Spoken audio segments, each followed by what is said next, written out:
Hey, it's me, Vicky Marie. Good morning, good afternoon, or good evening, wherever you are in this crazy world we're living in. So, I'm going to talk about a couple of things this morning. Mornings sometimes are the only times that I can get on and do lives. Last night I was supposed to do a members live, and do you know what? I just fell asleep. I was just so exhausted. I'm doing 2 hours driving every day apart from working and trying to keep up with my channel. I literally fell asleep. So I'm having right. I've got some news before I start. I'm going to have a shake up of my channel. I've got to really sort of think about, I've got the two channels because I started the Spanish and English channel first, and now I feel like I'm doing a lot more crime videos on there. And that is the main channel because that was the first channel that I set up. So that actually is my principal channel. So I'm thinking of sort of swapping things around. Anyway, I've got a lot of thinking to do about how to do it and how to do my members' lives. I may have to just do them spontaneously because it's very difficult for me to actually plan a time that I'm going to do it. Something always happens, or, so it makes it difficult. So I may just have to do sort of arbitrary lives whenever I find that I've got some time to do it and nothing's going wrong. I don't know. So it's something that to watch out for. And these lives that I do in the morning, they always seem to be uninterrupted because if I can get up early in the morning, I do a live before the chaos descends in the day.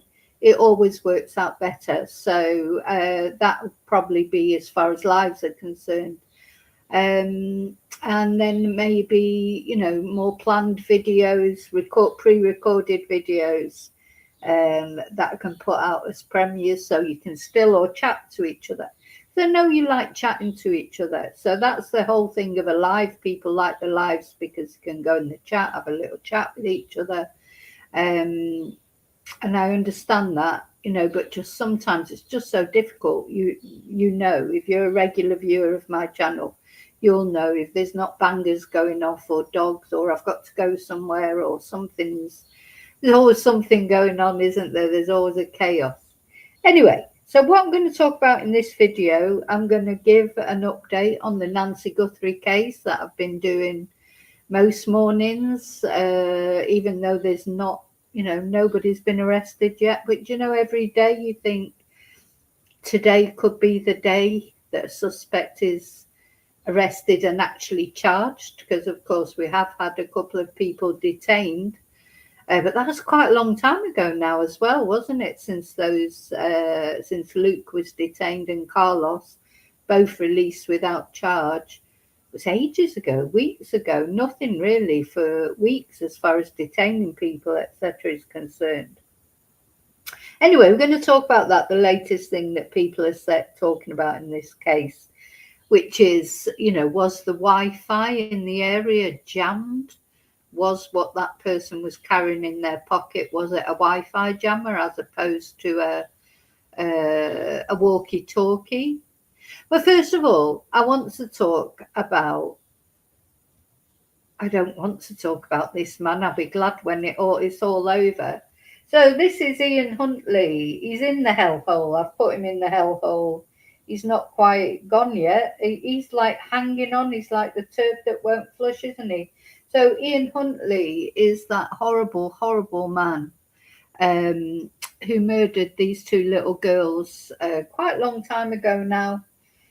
They're frozen in time, aren't they, in their United shirts. That photo was taken under the clock at Holly's house just before they decided to go out for sweets, go out in Soham in Cambridgeshire in the UK.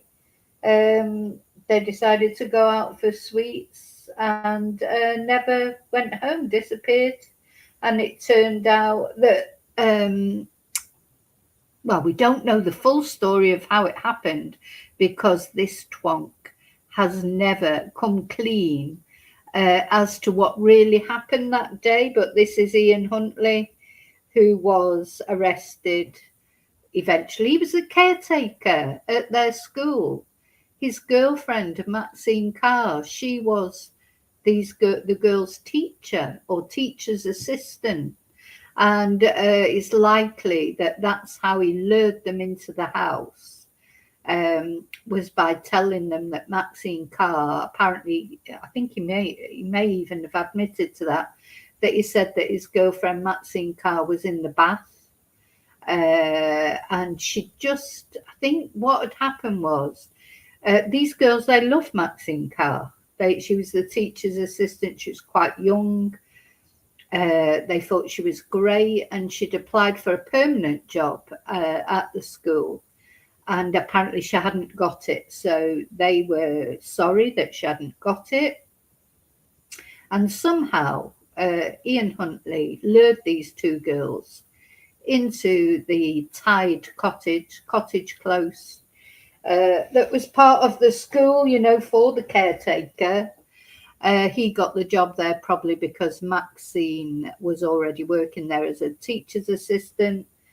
And in those days, this case, one good thing that came out of this case, I suppose, was it changed a lot of things, because it was scandalous that this man, he had offences against him in the north of the UK. But it wasn't, he wasn't, there was no criminal check done. He was given the job as a caretaker of a school, even though he had offences against him, against young girls. So that is something that definitely came out in this case and was rectified now, I believe. You will have to have the criminal checks before you can get a job. I mean, it just seems like a no-brainer, really, doesn't it? Don't give someone a job at a school before you've looked to see if they've got any criminal history against children. It's just like, you just can't believe that it ever happened. But anyway, it did. And of course, we are more, our things that we can look at on computers and stuff to check people's credentials are better now. You could somebody would be in a database. And Ian Huntley today would be on a database as an SEX offender and would flag up immediately that somebody put his name in, I suppose, presuming they gave the correct name. I don't know how that works. So he probably wouldn't have got that job now. But anyway, he did then, unfortunately. And, through Maxine and the fact she was a teaching assistant for these girls, then these girls would have trusted Ian Huntley, wouldn't they? Because they had no reason not to. And there they were buying their sweeties. They'd had a barbecue. Holly's parents had had a barbecue at their house. Oh, how the parents must feel. I just cannot imagine, because they were having a barbecue at the house. They didn't even know the girls had left the house. But they would have gone to do something they've probably done a million times, go and buy some sweets at the local shop. There's two of them together. They just wouldn't have had an idea, would they, of what evil was waiting for them there. And anyway, before I carry on, I just want to say thank you to everyone for liking, for subscribing, for bearing with me. Special thank you to my members. Special thank you to those of you who sent me Ko-fis, super stickers, etc., emails suggesting cases.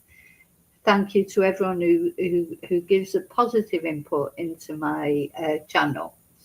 Thank you to you lovely lurkers out there. Thanks for watching, and thank you to Replay Crew. And there's a couple of people in the chats, a couple of people up early this morning. Hi Mark, hi Kaz, hi Daniel.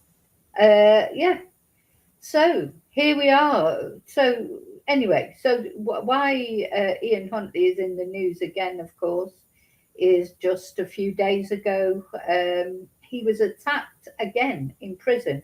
So people like Ian Huntley, who have murdered children, they're always a target, aren't they, in prison, even with the other horrible twonks that are in there, you know. So the person that attacked Ian Huntley is not a nice person himself. He's a murderer and an rapist.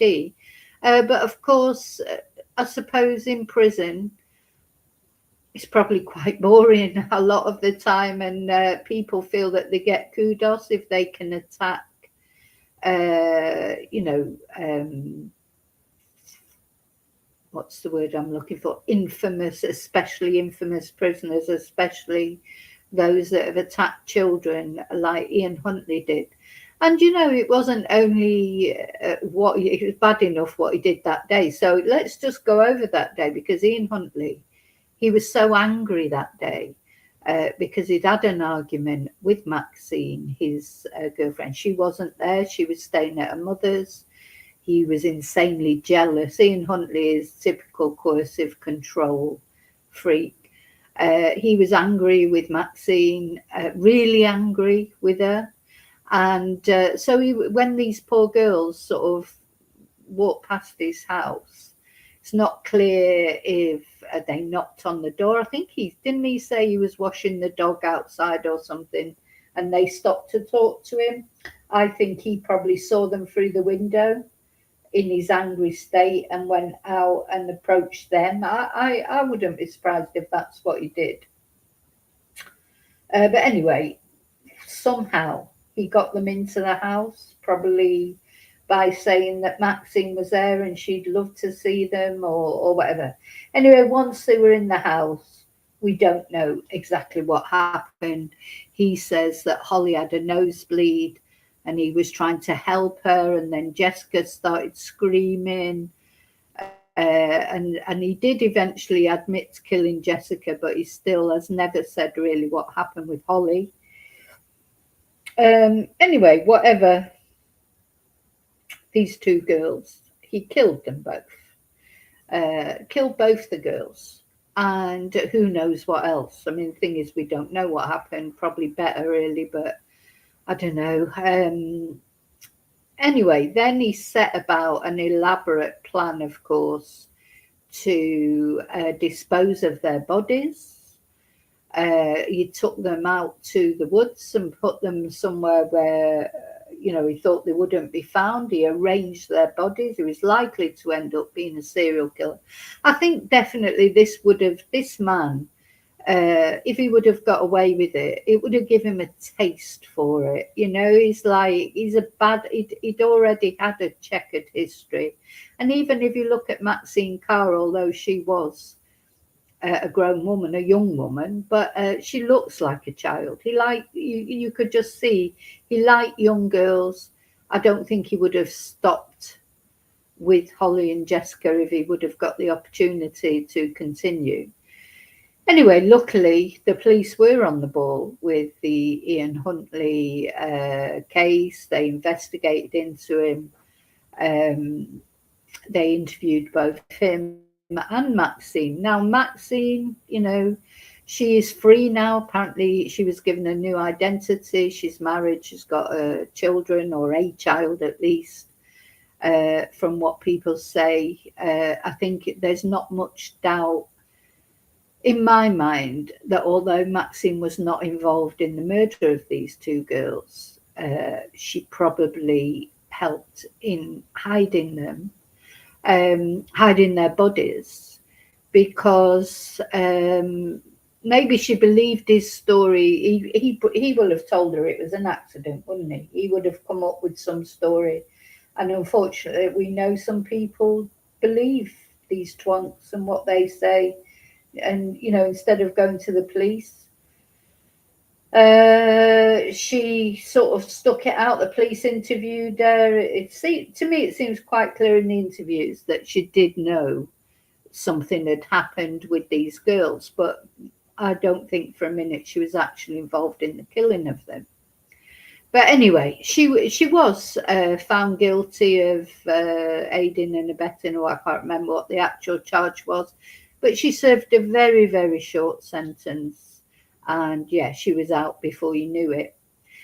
Unlike Huntley, who was found guilty, he made the family go through the trial, a long trial, gruesome for the family. He did not plead guilty. Um, he's just a vile man, as I say, not only what he did to these girls, but afterwards, because he then returned to their bodies, set fire to them.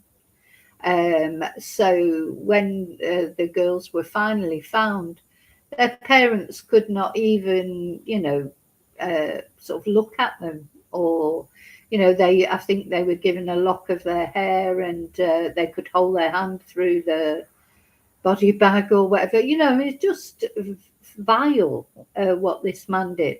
Anyway, got a sentence that befit the vileness of what he did.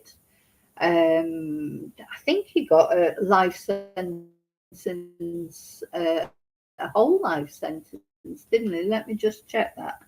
Anyway, he certainly got a life sentence. And then, of course, he played the mental health card.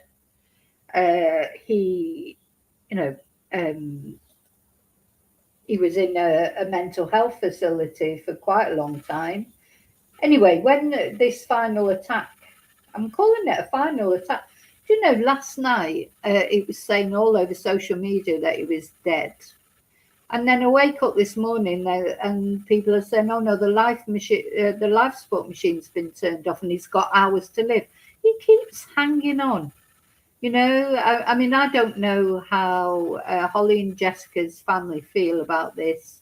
And of course, they're what really matters. Would they like him to die, or would they prefer he goes? I mean, he's never going to go back into the prison population. He's blind, apparently. So after this vicious attack, he is definitely blind and probably in a vegetative state. So they're saying. So with the agreement of his mother, they've turned off the life support machine. But he's still hanging on, or up to now anyway. So, God, he won't want to go. He won't want to go up to the next world, because God knows what's waiting for him there. He's in the hellhole, so he'll be clinging on because he won't want to go, because he's got, he had his prison sentence, but he's got an even bigger sentence. He's got even more accountability coming to him when he goes into the next world, I believe, and hope. So this happened on the 7th, the girls' bodies were discovered on the 17th of August in 2002.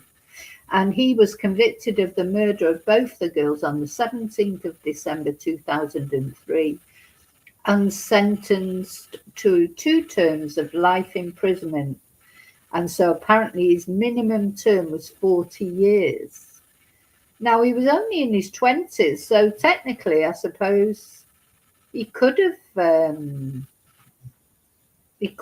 come out eventually if he wouldn't have been attacked like this. Because was he 26, I think, when he was sentenced? So he would be 66, so he'd still have some life left in him. Anyway, I don't think that's going to happen now. So, as I say, he's been attacked. He was on a life support machine, but the life support machine has been turned off. So it's just a matter of time, isn't it? I suppose. Just a matter of time. But how long is he going to hang on for? I don't know. It's the families. I feel a bit for his family, for his own mother, because she is his mother at the end of the day, and she has condemned everything that she's done. But I suppose she's still his mother. I mean, I don't know how you get your head around that, really. But of course, the most important people are Holly and Jessica's families. They have got a life sentence, a whole life tariff. Any families of victims, they get a whole life tariff. They'll never see their loved one again. Their daughters are frozen in time. And not only that, they sort of belong to the public as well in a way. Do you understand what I'm trying to say? It's like, even if they want to be private about it, it's sort of nice in a way that they've got the support of the public, but it also brings out the crazes, doesn't it? And I read Kevin Wells, Holly Wells's dad's book, and years ago, and just awful, some of the messages that they got. This is before social media, really. Just awful, some of the things people were saying. Just, people are weird, aren't they? Some people. So yeah, they're it's not only they've got this terrible tragedy in their lives that they've got to deal with, but it's sort of almost part of the public sort of own a little bit of it in a way. Like me doing this, see, but it's we genuinely feel for the families, but I don't know whether, I suppose that could be both a comfort and a curse, that the public does care. It's a sort of a comfort in one way, that everybody feels for you and sympathises with you, but it could be a curse as well if really what you want is, you don't want to feel that people take part ownership of your children. It's a very strange situation.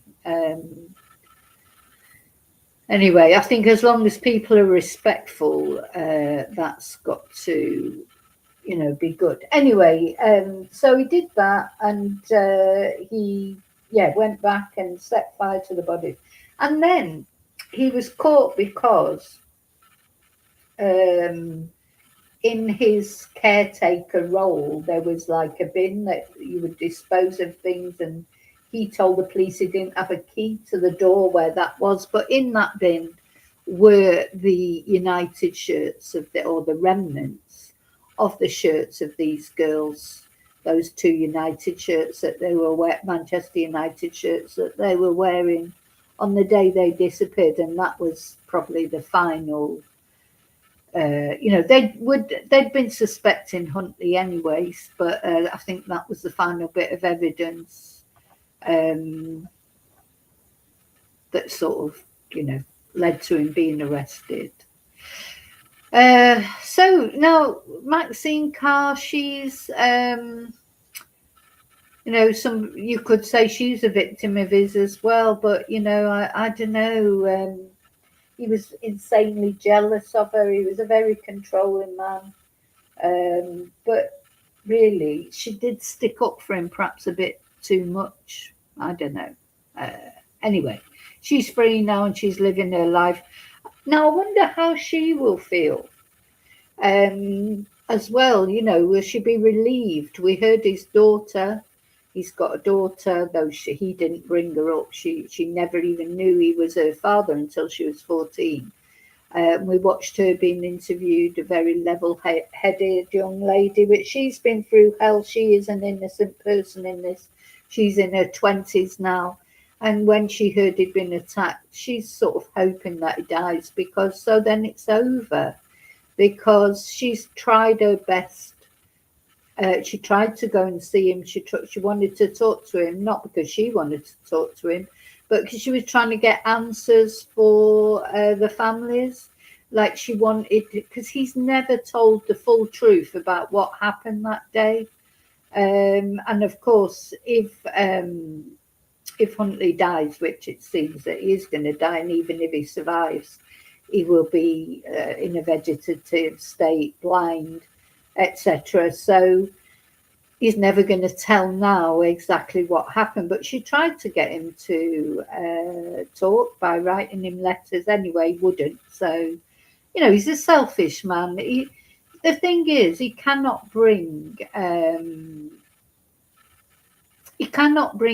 never bring Holly and Jessica back. He'd done what he had done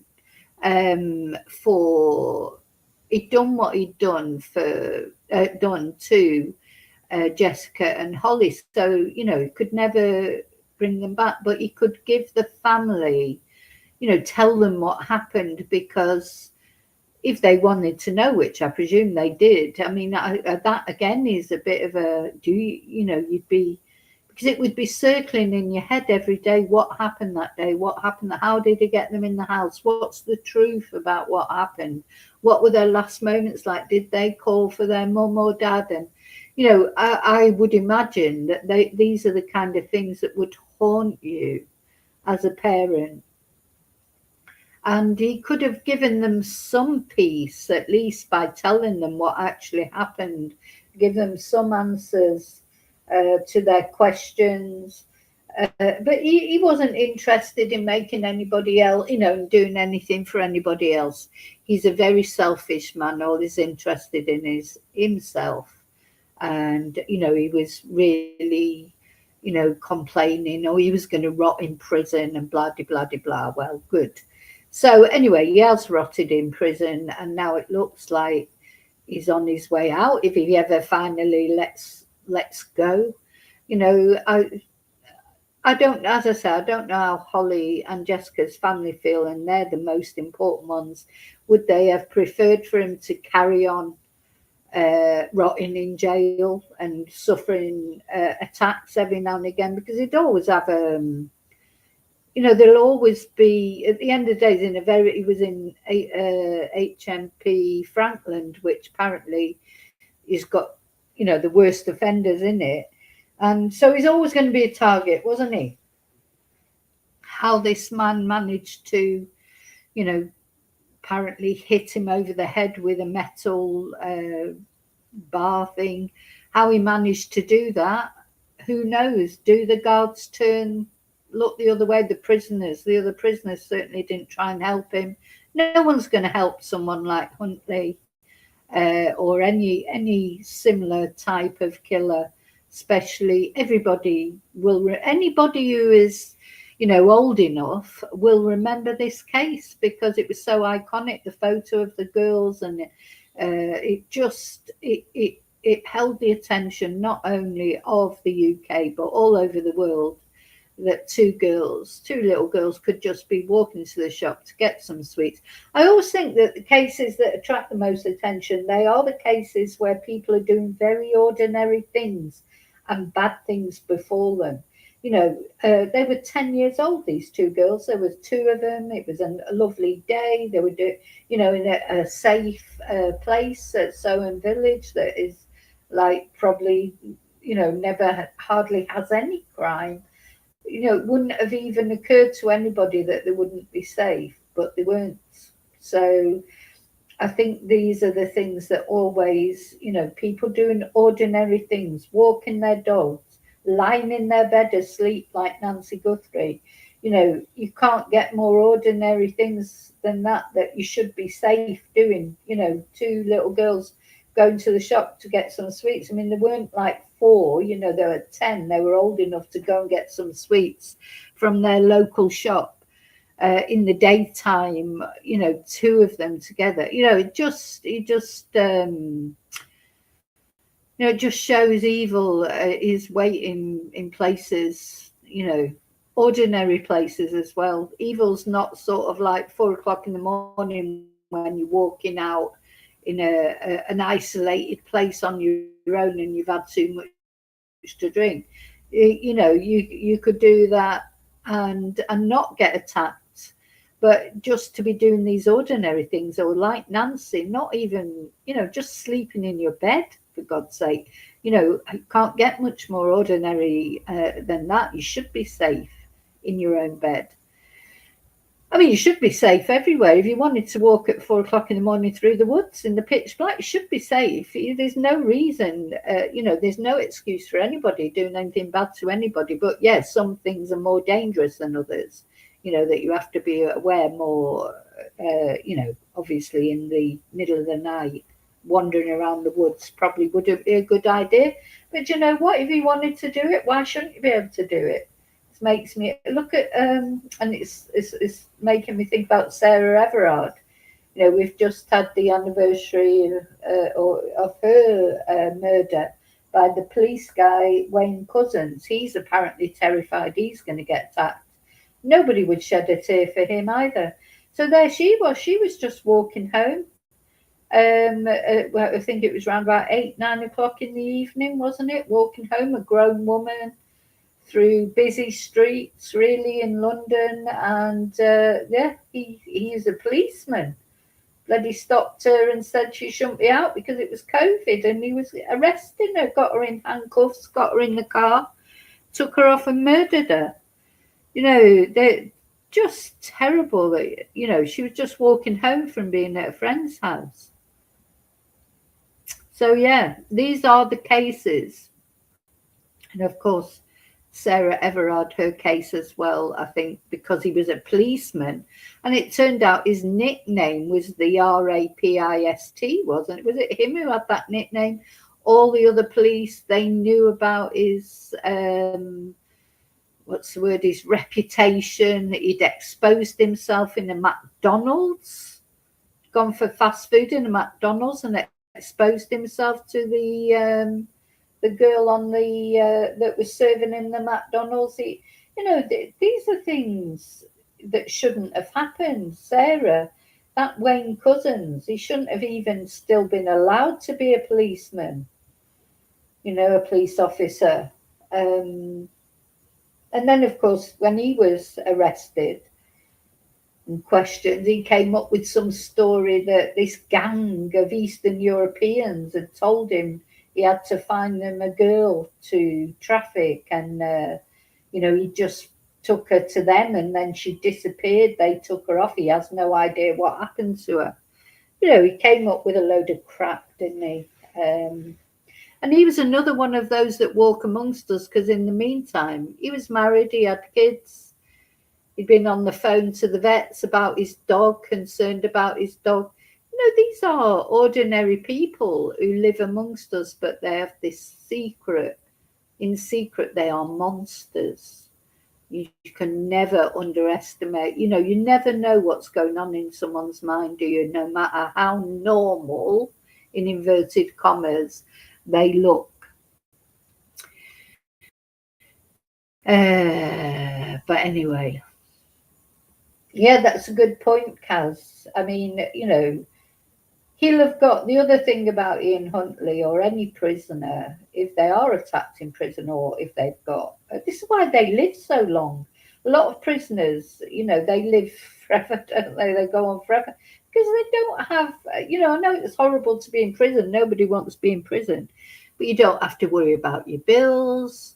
You don't have to worry about medical care. You know, you'd get instant medical care and the best medical care, wouldn't you? You know, it's a lot of prisoners do seem to live. Look at Pete Sutcliffe, he lived a long time. Ian Brady, he went on for a long time, even though he'd been on hunger strike. He wanted to die, Ian Brady. I mean, he never wanted to live, but he still lived until he was, I think, in his 70s. And despite being, you know, he smoked a lot, didn't he? I think he died of cancer in the end, but I'm not sure. And despite all these hunger strikes and this, that, and the other, he was being force-fed. And, you know, they go on forever because they get the best treatment, because prisons have a duty of care, don't they? So you've got a roof over your head, you've got your 3 meals a day, you've got probably a telly or whatever. I mean, you know, although nobody wants to go to prison, but it's not, you know, there are people living on the streets that have a worse life than prisoners. Probably some people that, well, I know for a fact that some people on the streets, they'll go and commit a crime, so they get a couple of nights in prison where they get fed, etc. You know, this is what happens. So, yeah. Anyway, is he going to go this time? I literally overnight, when I was looking, you know, where you sort of wake up, well, I do, have a look at my phone, see if there's any news, mainly about Nancy Guthrie at the moment, because of course America, when I'm asleep, America is awake. So I always think when anything breaks about Nancy, it's probably going to be in the middle of the night as far as I'm concerned. So I always have a little look, and saw that a lot of people were saying that he was dead, but now I think what they were saying was he'd been taken off the life support machine. But, you know, is he going to succumb? Who knows?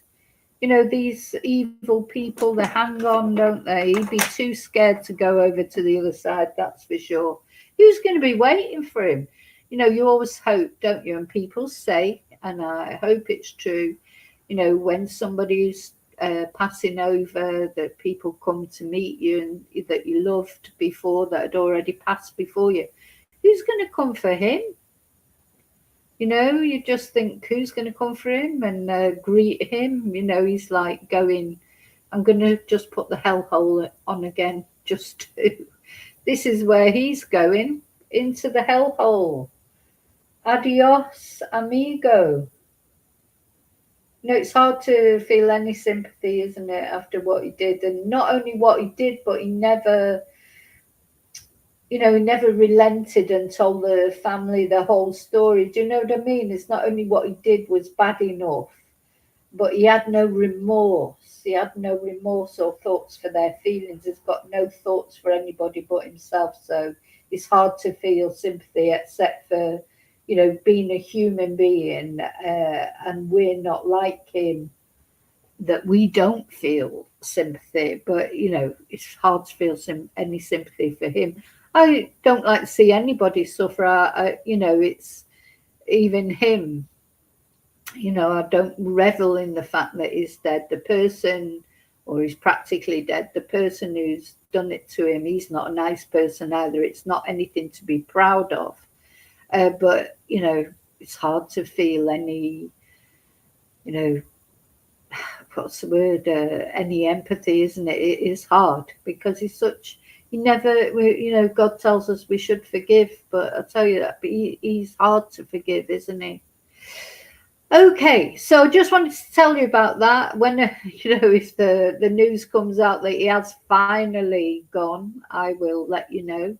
But anyway, the life support machine's been turned off. I presume it's his mum who gave that permission, because you have to have permission, don't you? Normally the hospitals, that's what happened with my friend years ago, who was in an accident, and finally, sadly, her parents were told, look, you know, she's not going to survive, or if she does, she will be in a vegetative state. And they decided to, sorry, I'm going to be talking about Nancy in a minute. They decided to let you know, to give permission for the life support machine to be turned off. So it doesn't normally take that long after, you know, if somebody is in a vegetative state and the life support machine is turned off, it doesn't normally take that long afterwards, does it? You know, but this, he's like, you know, he's clinging on to life, I imagine, because he's too scared of what's going to face him on the other side. Good morning, Julie. Buenos dias. I think today it's not raining. Honestly, the weather here in Spain, for those of you who don't know, I'm in Spain in Europe, and it's supposed to be a lovely, hot, sunny country, isn't it? Not at the moment, not lately. Been rain, rain, rain, cold, cold, cold. But hopefully we'll have a better day today than yesterday. Wasn't too bad, actually. It was the day before that was the worst. So let's talk about Nancy now. Yeah. Whew.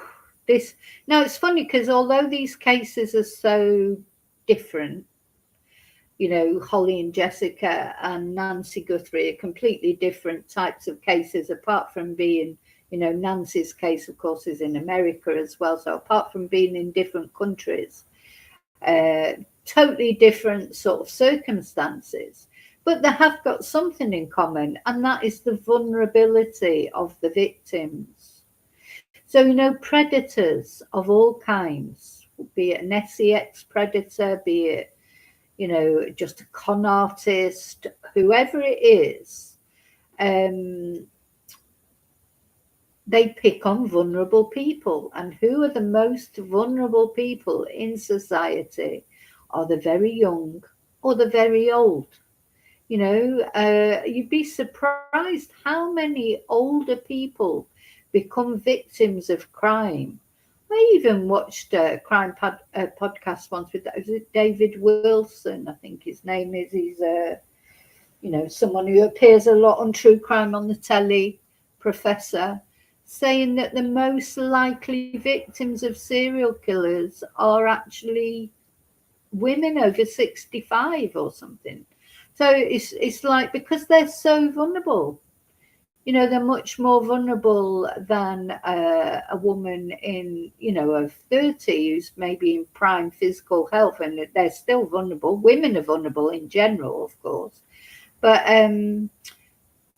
they've got a chance of fighting someone off or physically, but yeah. So children and old people, men or women, are so vulnerable. So they have that in common.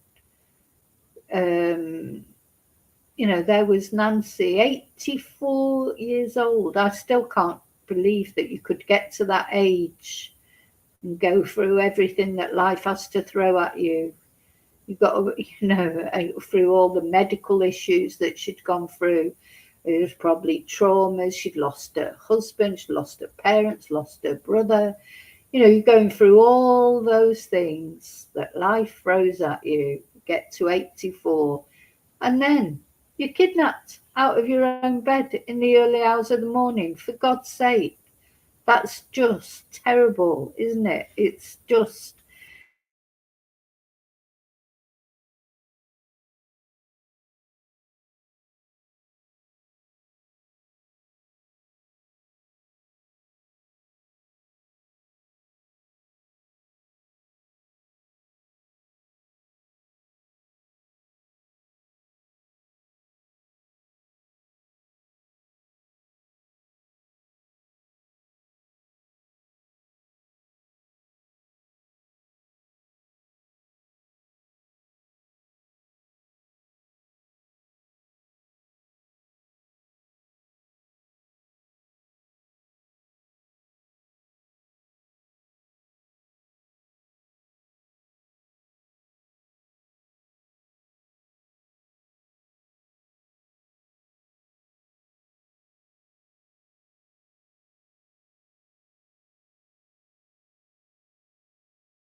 Okay, you should be able to hear me again then. The bloody electricity just clicked off for a minute. It does it sometimes.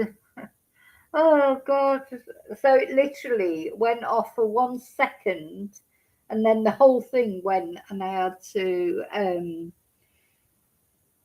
go, link up, connect again to the internet. So I presume you can hear me now. I'm presuming you can hear me now. Let's hope so. So we're going to talk about Nancy now. I was trying to put this picture up. There you go. Should be all working okay now. All back now, yeah. Yeah, I don't know. Just literally electricity clicked off for 1 second and everything went. Anyway, we're back now. So the latest on the Nancy case that a lot of people are talking about is some of the neighbours in the area have said that the internet, there was a break in connection, like at some point, and so the speculation, did this person, whoever it is, use a Wi-Fi jammer? Now, I don't know much about Wi-Fi jammers. I'm not,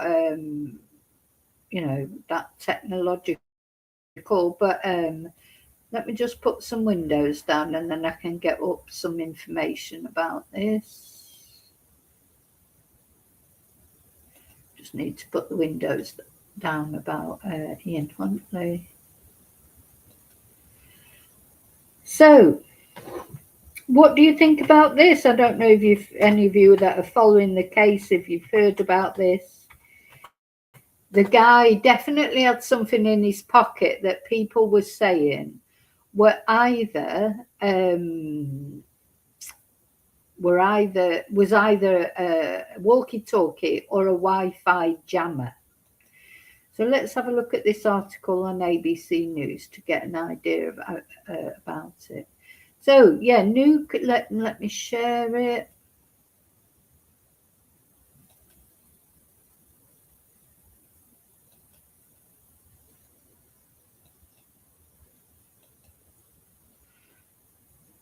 To give us an idea.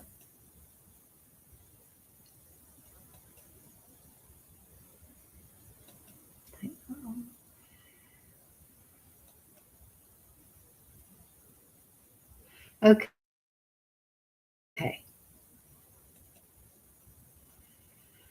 So new concerns over potential technical outage in Nancy Guthrie's neighbourhood. So apparently, in the ongoing search for Savannah Guthrie's mother, detectives in Arizona are asking neighbours about any Wi-Fi lapses the night before she went missing. Now let's put the sound on. If they had any Wi-Fi lapses the night before Nancy was... Let me go back to the beginning. Tonight there is news in the Nancy Guthrie case. Detectives in Tucson back in her neighborhood going door to door, asking neighbors if they had any Wi-Fi lapses the night before Nancy was last seen. Authorities not revealing why they're asking. Savannah Guthrie and her family offering that $1 million reward for anyone who helps bring Nancy home. Tonight there is news in the Nancy Guthrie case. Detectives in Tucson back in her neighborhood going door to door, asking neighbors if they had any Wi-Fi lapses the night before Nancy was last seen. Authorities not revealing why they're asking. Savannah Guthrie and her family offering that $1 million reward for anyone who helps bring Nancy home. So tonight there is news in the Nancy Guthrie case. I was trying to, right, let's pause it. We'll pause it on the picture of Nancy. Oh, it's just doing whatever it wants, this. Never mind. Guthrie and her family offering that $1 million. Yeah, pause it while it's on Nancy. So apparently some neighbours have said that they had Wi-Fi problems that night. Now, it just seems a bit odd to me because this is supposed to have happened at 2 o'clock in the morning. Would you even know if you had Wi-Fi problems at 2 o'clock in the morning, or unless you're a night bird, I suppose, a person who maybe someone, or if you woke up and checked your phone or whatever. So is it possible that these people jammed? I honestly cannot believe that nobody has been detained so far. You know, they seem to have so much they've actually even got, you know, these CCTV images and things, but they don't seem to have a vehicle, you know, or at least not that we know of. They don't seem to have, you know, a particular vehicle that they're interested in. And until they get a vehicle, they can't sort of trace where it went or what it did, because you've got to identify a vehicle of interest first before you then can sort of trace where it went, etc. Having said that, they may have one and we just don't know about it.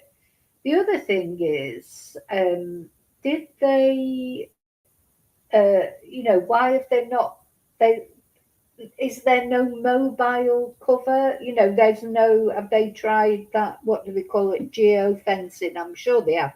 I'm not trying to tell them, you know, what they should do. They know what they should do. They don't have to listen to me. But so have they sort of, why was Carlos and Luke detained? Now, Luke said he'd left his phone at home that night, didn't he? Which is odd in itself, I think, because people don't leave their phones. I mean, at the end of the day, these days, your phone is like just attached to you, isn't it? There's not many people whose phones aren't attached to them. You know, we take our phones everywhere. We don't turn them off, even when we're charging them up. We just plug them in, charge them up. We don't. I bet there's very few of you out there, if any, that ever turn your phone off. And, you know, I was listening to a podcast, I think it was Brian Entin, and he has a lot of FBI, retired FBI people on. And they were saying, like, what you look for is the absence of normalcy. So, like, if, you know, for 10 years you have been turning your phone off, at the weekend maybe some people get to Friday and they think, right, that's that, I'm turning my phone off. Because if they're with their family, or, you know, they don't feel that, I don't think this many people would do that.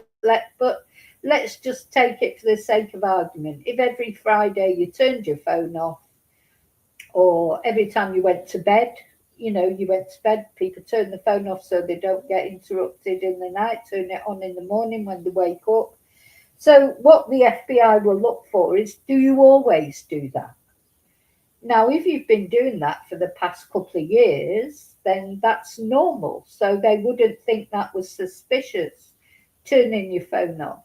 But if over the last couple of years you've never turned your phone off, and then suddenly, like Brian Koberger, he turned his phone off just before he went and committed the murders in Idaho, and then he turned it back on afterwards. But it wasn't something that he regularly did. You know, he didn't spend his time turning his phone off and back on again.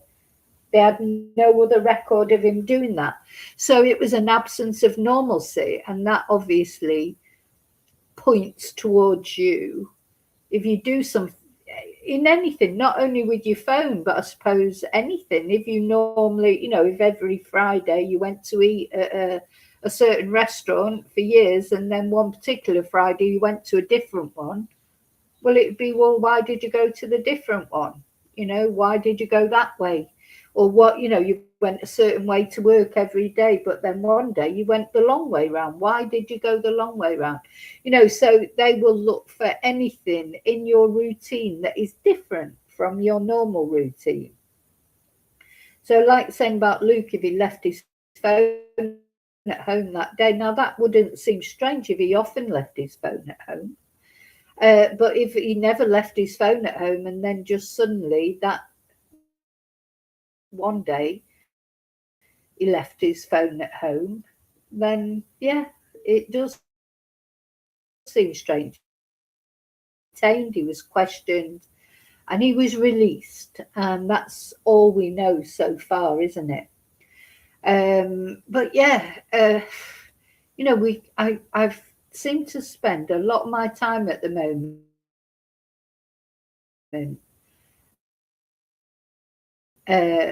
staring at this photo. It's almost as if I think I can look at you know, into them arresting him. It's just, you're looking at, you're fascinated. It's fascinating to think, who is this person? this person is out there somewhere. He was standing at some point. He was standing outside Nancy Guthrie's door just before she disappeared into a puff of smoke, practically. Who is he? Why was he there? Why has Nancy been taken? Was it a burglary gone wrong? Or was it a targeted kidnapping? Or was it even a targeted murder? You know, the questions in this case are mind boggling. You know, and that's for us, no matter how her family must feel. And something occurred because, of course, a big question is how did they get Nancy, who was you know, had problems walking, apparently. How did they get her out? Did he put her over his shoulder to take her out of the house? Do the police have any footage of him actually going out of the house with Nancy? Did he sling her over his shoulder? And then something else that occurred to me is because, you know, a case that we covered, or many cases, to be honest, you hear of this happening. You know, and I don't mean to be graphic. I'm not being graphic, but you know, it's not very nice thought.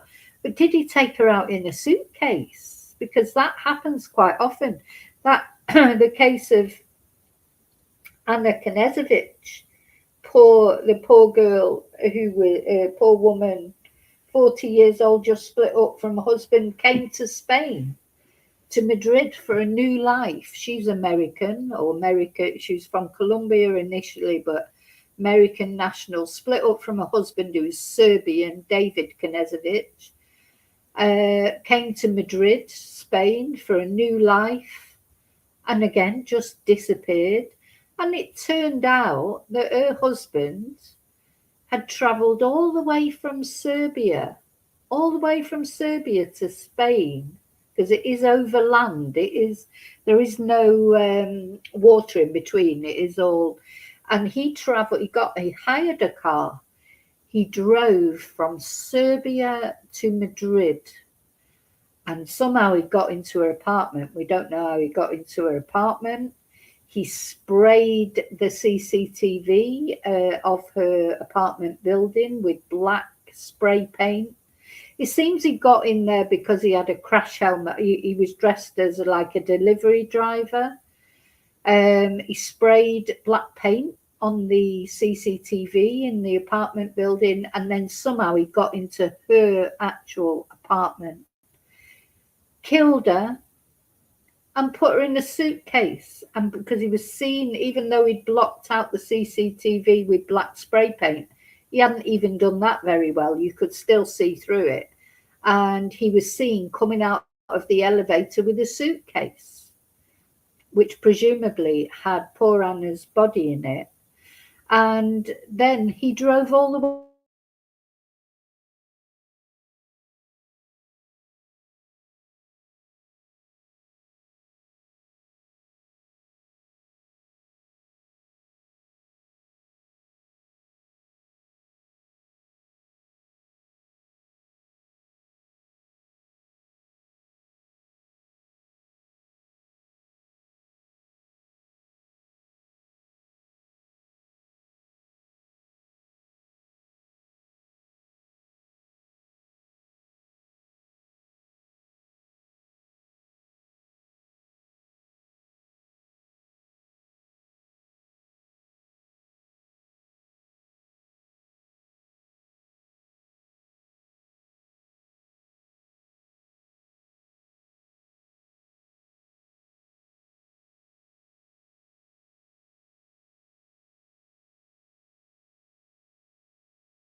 Right, it went off again. I should be back now. I'm hoping I'm back now again. Sorry about that. The electric just keeps clicking off and then coming back on.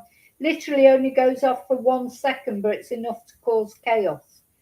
Anyway, so just got, yeah, so this poor girl, Anna Knezovich, that's what he did. He took her out in a suitcase. So it occurred to me, because everybody, we don't know how he got Nancy out of the house. How did he get her out of the house? Where was the vehicle? Was there a vehicle? Or is this person, does this person live roundabout? I mean, this part of me would not be surprised. Do they live locally? I mean, how did they get Nancy out of the house? How did they get her out of the house? And why was there blood on the step? And, you know, was she already deceased, or is she still alive now? You know, we don't know. But one way that they might have got her out of the house, I suppose,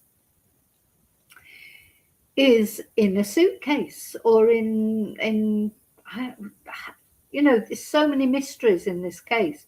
Or was somebody waiting? Like, you know, there's all this speculation that maybe this is a gang, even, or certainly more than one person. Was somebody waiting there just out of sight in the driveway, or just outside the driveway, somebody waiting there with a vehicle, and maybe this guy just put Nancy over his shoulder and took her over that way. But I think she would be, you know, her mobility was restricted, so it'd be quite difficult to get her out there. Or did he take her out in some sort of bag, or, you know, what was in his rucksack? I'm still fascinated by that rucksack with all, you know, it looked like it was full to the brim. The rucksack, so much stuff in it. What was in it? Was it something to carry Nancy out? Because it may be that this was intentional to kill Nancy, not supposed to be a kidnap. You know, maybe it was a murder, you know, intentionally. Maybe it is to make someone suffer, like Savannah. And then, of course, we've got, you know, if you want to go into the real conspiracies, is it to do with the Epstein files? Because Savannah, you know, she interviewed the victims, didn't she, including Virginia Giuffre? Wasn't her father, or is it her husband, that was to do with the Clinton administration? You know, the Clintons are in the Epstein files. And that's another thing that I just want to tell you about that. And just wait, there's, you know, apparently I mean, it's bad enough what's come out already, but I think some of the videos and that are going to be coming out soon that really implicate Trump. You know, that's something I say to watch out for. I don't even want to look at him. It's bad enough what I've looked at so far. It's so depressing, the Epstein files. You just can't believe there's so much evil in the world. People are, you know, the evilness of these people, and nobody's been arrested. Nobody, you know, only Epstein himself, of course, but no, he died years ago. And we've got Ghislaine, she's in prison. But really, apart from that, what about all the other people? I just don't understand. If the FBI have had all these files for so long, with, you know, clearly awful things on them, I just don't understand why people are still walking around free. You know, despite what they've done, just don't get it. Yeah, that's another theory, isn't it, Marg, that did Nancy even get home that night? I've seen a few people saying that. And the thing about Tommaso and Annie, so Annie is Nancy's daughter, Tommaso is her husband. They've had a lot of shade thrown at them, of course, because they were the last people to see Nancy. So I suppose it's logical. Yeah, did Nancy get home? Because we've seen no CCTV of Nancy actually arriving home. So the garage door opened and closed. We know that, but that doesn't mean to say that it was Nancy who went in. was it? And apparently it wasn't open for very long. Would it? I mean, I know how slow I am, and I've not got the mobility problems that Nancy had, but I'm so slow. It takes me, ages to get up the steps and get into the house. You know, the dogs are up there, and my son's in straight away. He doesn't even bother waiting anymore because he waits so long for me to get up the steps.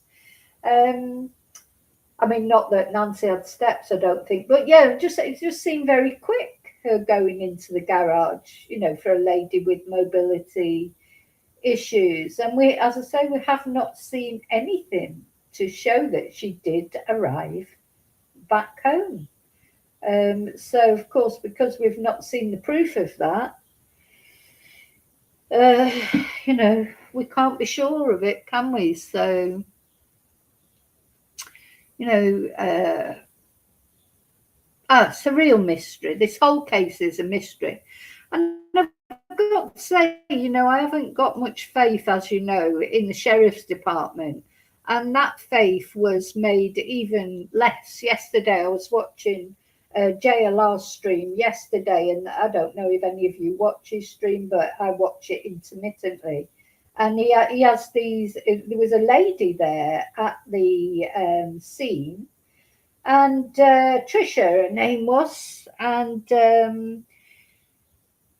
how can I describe her? So she was very vociferous. She was very annoyed with the government. And I think she put over some really good points. I thought, but her manner of delivering them, she came over that maybe she had some mental health issues. But you could tell that she was really passionate, because she said, what is it that we can go to a country miles away, find someone? I suppose she talked about the Iran war and killing the Ayatollah. Then go to a country miles away, find someone instantly and, kill them.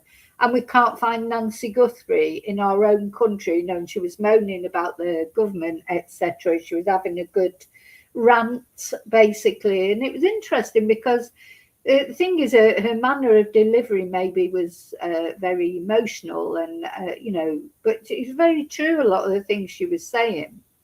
Anyway, so next minute the sheriff turned up, the Pima County sheriff, not the sheriff, not Sheriff Nanos, but one of the deputies, drove past JLR, and this woman was standing right next to JLR, and this sheriff turned to JLR and said, oh, we've had a call about a drunk woman with glasses. Do you know anything about it? Have you seen her? She was stood right next to him, for God's sake.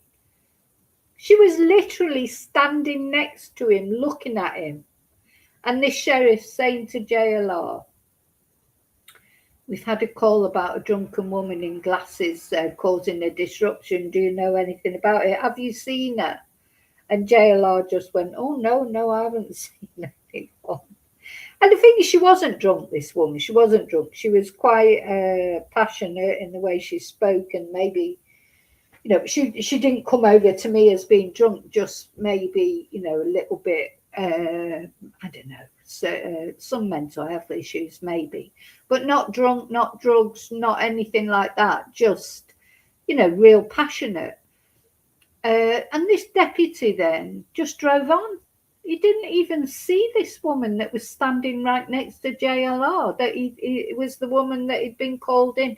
Now, good, because I'm glad, because, she hadn't done anything wrong. She was just there giving her opinion like everybody else. So I'm glad that he didn't realise it was her. But I just thought, oh, my God. If you can't find someone who's standing right next to you when you're asking someone about that person, have you seen a woman with glasses who's supposed to be drunk? We've had a call about them. Have you seen it? Do you know anything? Have you seen anyone? And she's literally stood there looking at you. And she even said afterwards, I was stood right next to him. I mean, it was insane. It was just, I thought, oh God, this is the police department that we're dealing with in this case. Is this is this the police department? Still Keystone Cops, Pink Panther, Inspector Clouseau, Naked Gun. These are the words I'd use to describe this investigation, which is a real shame for Nancy. So we have to hope that the actual FBI maybe are doing something a bit more, you know, a better job of everything. And yeah, we have to think maybe today will be the day. Maybe every day, because we're on day, well, God, 30 something, 35, is it? Day 35 of this case. And yeah, those 2 early detainments were weeks ago now. Nobody's been detained since then. And of course, the other thing that we'll wait and see if it happens, you know, what happens with Ian Huntley as well. Yeah, a lot of people, it's true, Mark, that Luke Daly, there is a lot of resemblance between. Anyway, the thing is, there's so many possibilities still in this case. I don't feel, do you really feel? I don't feel like we're any further on in this case in these 30 odd days. In fact, if anything, things are even more confusing, aren't they? A lot of it's thanks to this guy. He's like, can't understand a word he says, can't believe a word he says. But half the time I don't know what he's saying anyway, because it's so confusing, contradicts himself so much. Sheriff Nanos. Anyway, so this is the important person. Where is Nancy? Where is she? Is she still alive? If she's been taken for ransom, did it all go horribly wrong? And now they don't know what to do. You know, because she's no longer with us and they don't know what to do. I don't know. Nobody's come forward. Well, say nobody's come forward. I mean, the thing is, we don't know that nobody's come forward. The FBI are going through all the leads. They had a lot of leads after the $1 million was offered. And yeah, it could be the very next lead that they chase up that leads to the retrieval of Nancy one way or another. It could literally be that. If you've got 20,000 leads, it could be the 12th or the 1,200th lead, or even the 1,999th lead that actually turns out to be the lead that's successful. You know, they just have to keep chasing them down. But anyway, let me know what you think of this Wi-Fi jammer business. Do you think that's important at all? You know, it did occur to me that maybe the person who said they didn't have any internet between those, you know, they had a problem with their internet between, you know, to their, maybe they're the ones who did it. You know, that's a possibility as well. That's what it's, oh, you know, my camera wasn't working between those times. Don't know what was wrong with it, but maybe it was working, but they just didn't want to say it was. I don't, you know, there's so many different possibilities in this case. That's what's keeping us all awake at night, wondering what's happened to this woman, poor Nancy. So we may get answers today, and if we do, I'll be back to tell you about them. Please remember to like, subscribe. I'll see you really soon in the next video. Thank you for watching. Thank you for caring about Nancy, and may your God go with you. Bye.